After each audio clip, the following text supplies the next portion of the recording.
Este es un estudio de los datos del PREP, los que aparecieron en pantalla durante la noche de la elección, y fue realizado por Alberto Altamirano y un servidor, Jorge Alberto López Gallardo.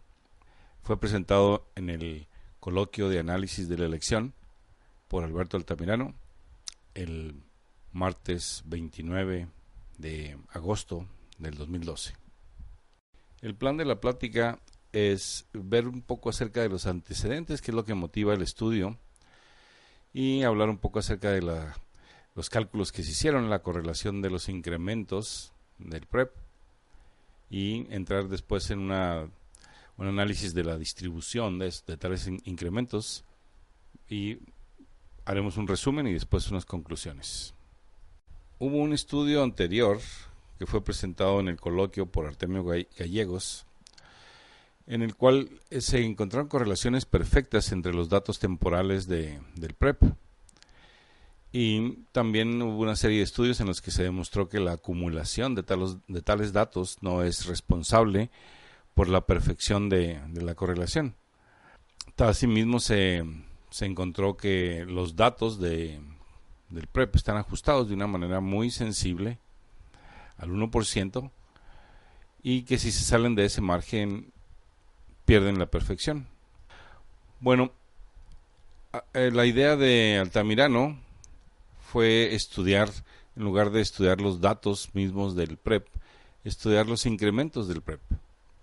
Aquí en esta gráfica vemos los votos acumulados, cómo se fueron presentando la noche de la elección, y la gráfica de la derecha muestra la correlación que existe entre los votos recibidos por López Obrador y Peña Nieto, que se ve que es una línea recta perfecta.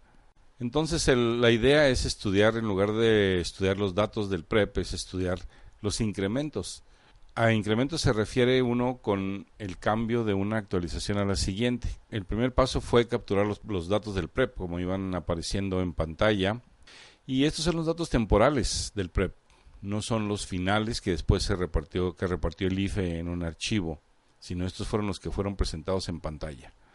Se calcularon los incrementos entre esas actualizaciones sucesivas, simplemente restando el número de una actualización menos el de la actualización anterior. Y así termina uno con una serie de datos, de números para incrementos para el PRI, incrementos para el PRD, etcétera, y se calculan las correlaciones entre esos datos. Aquí se muestra algunos de los datos que se usaron. En total fueron 74 actualizaciones que se usaron, por lo que hay 73 incrementos. Aquí se muestran los incrementos mismos obtenidos desde las 6 de la tarde hasta las 10:48. Estos son los cálculos que utilizó Alberto Altamirano para obtener el coeficiente de correlación que se muestra en pantalla, que es el 0.999. Es una correlación perfecta. Se puede ver que los incrementos también tienen un incremento en el sentido de que se van haciendo mayores cada vez. Entonces la pregunta es, debido a ese crecimiento que van teniendo, ¿eso será la causa de la correlación que se observa, esta correlación perfecta que se observa? Bueno, esa duda fue puesta por Mochan, y la sugerencia de Mochan es ver qué pasaría si en lugar de tener el número de votos aumentado en cada incremento, vemos el porcentaje, o sea, vemos los incrementos como porcentaje del total. Viendo esto, las tres gráficas que tenemos aquí nos dan los 73 incrementos puestos como porcentaje del total de votos recibidos en cada incremento. Si utilizamos estos números para sacar la correlación de Pearson, vemos que se pierde la perfección. El PRD y el PRI tienen una correlación de menos 0.42, que es prácticamente inexistente. El PAN y el PRI también andan del orden de 0.03, lo cual indica que no tienen correlación alguna. Y el PAN y el PRD, de una manera curiosa, tienen una anticorrelación de menos 0.91. Esto corresponde al hecho de que uno va decreciendo en porcentajes, el PAN, y el otro va incrementándose, el PRD. Bueno, caben varias observaciones. Primero, ¿por qué el comportamiento de estos incrementos? Por ejemplo, el PAN a la derecha, aquí vemos que van de mayor a menor. No hay un motivo alguno que explique por qué tienen ese comportamiento. Y luego llega a estabilizarse en un, digamos, 25% a la mitad del camino. El PRD, por el otro lado, va de menor a mayor y llega a estabilizarse, digamos, a un 33%. Y por su parte, el PRI, que es las barras rojas de la gráfica de la izquierda, muestra una estabilización desde el principio, excepto por los primeros picos, digamos los primeros 5 o 6. Después se mantiene muy constante todos los incrementos del PRI, alrededor de 36-37%. El hecho de que las correlaciones sean nulas entre estas tres curvas nos hace pensar acerca de la validez del Pearson en este caso. Y hay un teorema que dice que la correlación de Pearson se aplica tan solo si los datos están ordenados de menor a mayor, o viceversa, o si los datos tienen una distribución normal o gaussiana. Bueno, obviamente no están ordenados de menor a mayor, los tres deberían de estarlo para que Pearson funcionara, mientras que el PAN viene de bajada, el PRD va de subida, por lo tanto Pearson no se aplica entre ellos dos. Y así sucesivamente entre cualquiera de los pares se ve que no existe ese ordenamiento. Entonces lo único que podría salvar el asunto sería que los valores tuvieran una distribución normal. Entonces la pregunta es, ¿tendrán una distribución normal o gaussiana o de campana, como se le llama? Bueno, para obtener la distribución de estos incrementos, lo que se hace es se cuenta cuántos caen, digamos, en el rango de entre 24 y 25%, cuántos entre el 25 y 26%, cuántos así, sucesivamente, y simplemente se cuenta y se clasifican, y esto es lo que obtiene uno.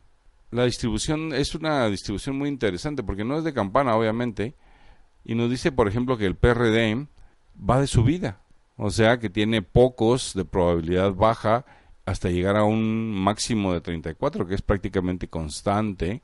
O sea, más de la mitad de todos los incrementos son del 34%. Y asimismo sucede con Acción Nacional, donde la mayoría son del 26%, mientras que los demás son muy pocos y disminuyen de manera decreciente. El PRI, por su parte, todos los incrementos del PRI caen en tres valores, en el 37, 38 y 39%. Lo interesante de todo esto es que no obedecen, no corresponden a los resultados observados a nivel nacional. Por ejemplo, Zavala y compañía hicieron un estudio acerca de la distribución de los porcentajes obtenidos en todas las casillas a nivel nacional y les dieron las curvas estas que se muestran en esta gráfica. La curva roja es el total para todo el país.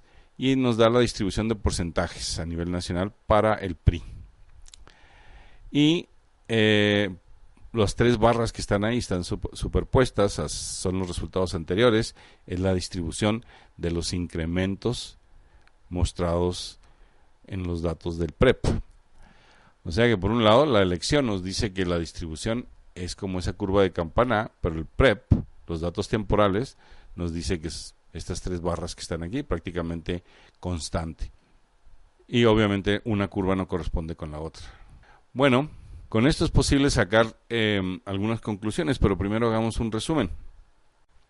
Los incrementos entre las actualizaciones presentan correlaciones perfectas, lo cual obviamente no es esperado. Los incrementos, cuando se expresan en porcentaje, presentan un ordenamiento en tiempo. El PAN va de mayor a menor, el PRD de menor a mayor y el PRI prácticamente constante a un 37%. Los incrementos, cuando se presentan en porcentajes, tienen una distribución que no es normal, no nos da la curva de campana.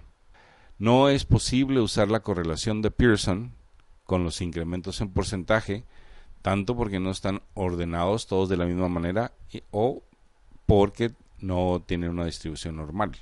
Y finalmente, la distribución de los incrementos del PRI, como se mostró, no corresponde a la distribución observada a nivel nacional.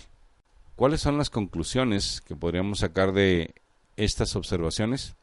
Bueno, dado que no puede haber correlaciones perfectas, significa que esos datos son más falsos que una moneda de 3 pesos.